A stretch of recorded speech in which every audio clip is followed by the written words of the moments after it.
Hello there, welcome to our channel Logging Tips again. Hope you are doing fine. I'm back with another tutorial video, and today I'll be showing you how to turn on the restricted mode on your TikTok account. And now without further ado, let's dive right into the video. But before that, don't forget to like, subscribe, and hit that bell icon for more videos. Now to turn off the restricted mode on your TikTok account, let's open up our TikTok app first. And after opening your TikTok account, the interface will be similar like this, where you can see the contents posted by the people who you follow and your friends.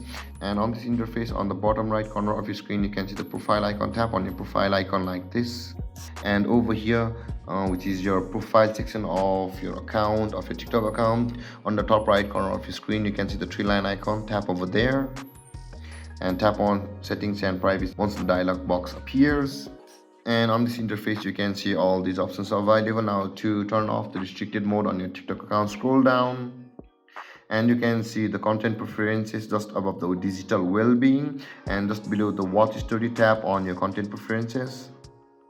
And over here you can see the filter video keywords and restricted mode. Tap on restricted mode, and it's currently turned off. And if you want to turn it on, tap it to turn on, and you can see the set a passcode to turn on the restricted mode. For now, we'll be tapping on 1 2 3 4 and next 1 2 3 4 and set. And there guys, we have successfully turned on the restricted mode on our TikTok. And if you have any confusions or questions regarding the topic, don't hesitate to comment in the comment section below. And don't forget to like, subscribe, and hit that bell icon for more videos. Thank you for watching guys. Peace.